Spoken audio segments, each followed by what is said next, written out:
How's everybody doing? Appreciate the opportunity to visit with you.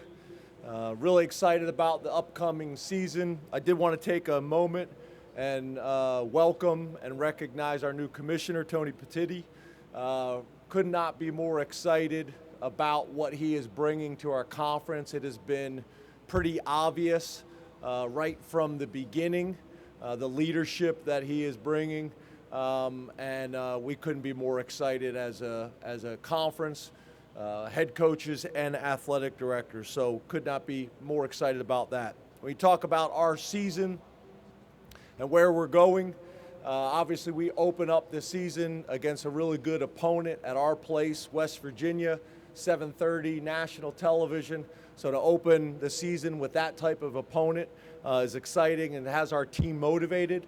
When you talk about question marks leading into the season, to me, every year when we come to this, that's kind of how I look at our season, is based on question marks.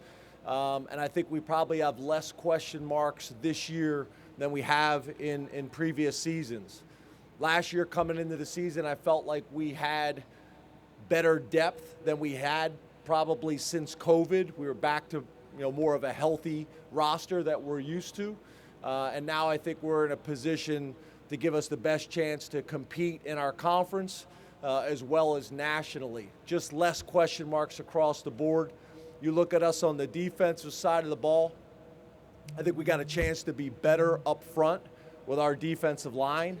We are bigger. We are more athletic. We are physical. I think we have a legitimate three deep across the board. Linebacker was a big question mark coming into the season. A lot of unproven players. That is not the case anymore. Feel like we have a veteran linebacker unit that's experienced and ready to play. Obviously, the one question mark we have is in the secondary. When you lose a guy like Joey Porter and you lose a guy like Tig, who are tremendous players for us, that's probably the one area of question marks. But we played a ton of players in the secondary with experience, talent, and depth. So I think we're going to be in a good position there. On the offensive side of the ball, again, it starts up front. When you get a guy like Olu Fashanu who decides to come back and graduate from Penn State, highest GPA on our team, and obviously a guy that was being projected as a high-round draft choice, leading the way. When I got to Penn State, we were in a much different position. I think we only had 5 scholarship offensive linemen in the program, so we're just in a much different position now. Our depth and our talent is right where we need it to be. The experience that we got at the running back position last year and the production was impressive. We need to build on that. Tight end, I think our tight end room will be as good as it's been. Wide receiver, just like the secondary, is a question mark, trying to figure out who our third wide receiver is going to be in that rotation. But I think we got a number of young people will step up and compete for that job. And then everybody wants to talk about quarterback. We're still in a competition phase. Obviously, there's a lot of people talking about Drew and what he brings to the table. He was able to get a ton of experience last year, played in, I think, 10 games. So I understand, why the excitement is there. 6'5", 242 pounds, can make all the throws. But Bo Prabula is a guy that everybody in our program has a ton of respect for as well. So that's going to be an interesting competition, throughout the entire camp. And then specialists, we have some competition going on there with some, 3 departures in our kicker, punter, and snapper position. So there's some question marks there as well that we got to get resolved. So appreciate the opportunity to be here. More than happy to open and answer questions, but excited about our opportunity here this year with Penn State. All right, we'll open up the floor to questions for Coach. We'll start over on our left. Seth Engel, Daily Collegian. Hi, James. How are you? Hey, Seth.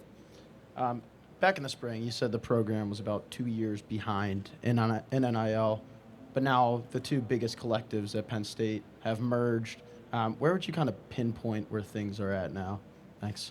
Yeah, I think through Pat's leadership, I think we're continuing to close that gap and make really good progress.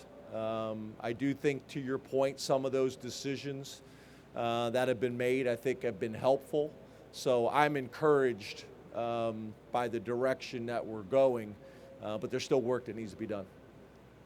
Did we have one over here to our right? Coach Bill Bender, Sporting News. What was your reaction to Penn State's future Big Ten schedule? And when it comes to Ohio State and Michigan, given that those rivalries have built up for 30 years, does that add anything to those games this year? Yeah, I think obviously the Big Ten has made some decisions that I think most people would agree, whether it's athletic directors or coaches, that we made decisions that we felt like we're going to put the conference in the best position to compete for national championships, and not only that, give us the best chance to get multiple teams into the playoffs. I think you have to kind of really build it and look at it from that way. And I think our conference has made some decisions to do that. Obviously, with any decision you make, there's going to be some give and take. There's going to be some things that are gained, and there's going to be some things that are lost. But I think for the most part, the benefits will outweigh those things. You talk about some of the historical games and some of the exciting games that have been played in opponents. I think for the most part, those will still happen, but there will be some times where there's different teams or a lack of a team on your schedule that you're used to playing. We're going to go back to our left. Hi, James. Joe Smeltzer, Hey, Nittany Joe. Sports Now. Hey, Joe. Hey, how's it going? But yeah, so the people who have arrived on campus in the summer, whether those be incoming freshmen or transfers that were brought in from the portal, would you say, how have they been acclimating to life at Penn State? So. Yeah, I'll have a better idea, once we get into training camp, but the feedback from the players has been excellent. The interaction that we've had with them has been limited but good, and the strength staff has been impressed. So we got all the numbers, all the data, whether it's 40 or bench press and things like that, to kind of see where they're at and how physically prepared they are to compete. But it's been good. We were fortunate last year to get a number of true freshmen that were able to come in and impact our team in a really positive way. Hopefully we'll have a similar number of guys that are able to do that this year as well. Hopefully there'll be some names that we're talking about in a couple weeks, or at least a halfway point through the season, that we are not talking about today. I think Abdul Carter's a really good example of that, a guy that was highly recruited but probably wasn't talking a whole lot about at this media day last year, and by the middle of the season everybody in the country was talking about him. So it should be exciting, but we're going to need some of those guys to factor into us, either in starting prominent roles or as backups. Coach, we're going to go to our right in the back. Dustin Schutte, Indiana Sports Beat. Hi, James. Hey, Dustin. We all saw your photo from St. Elmo's. Need to know your reaction, your players' reaction to the world-famous shrimp cocktail. Well, first of all, it was a great opportunity to go out and spend some time with our players. And the owner is a Penn State grad, so we were able to have a really good time last night and fellowship. As much as I tried to coach them up on that process, my man Adisa Isaac was being well-mannered and eating that shrimp with his mouth closed, and that root, really kind of opened his nostrils up, and that was the end of it. I had one shrimp, and he was done after that. But we had a great night. But Adisa knows very well about that cocktail sauce and that horseradish now. We're going to go in the back to our left. Daniel Gowan, Lines 24/7. Hey, Daniel. James, you mentioned being in a competition phase at quarterback. Obviously, you haven't had a quarterback battle in a long time. We've just to be clear, we've had one every year. Okay. Every year. Well, it's the first year without an incumbent Yes, sir. in a while. Yes, sir.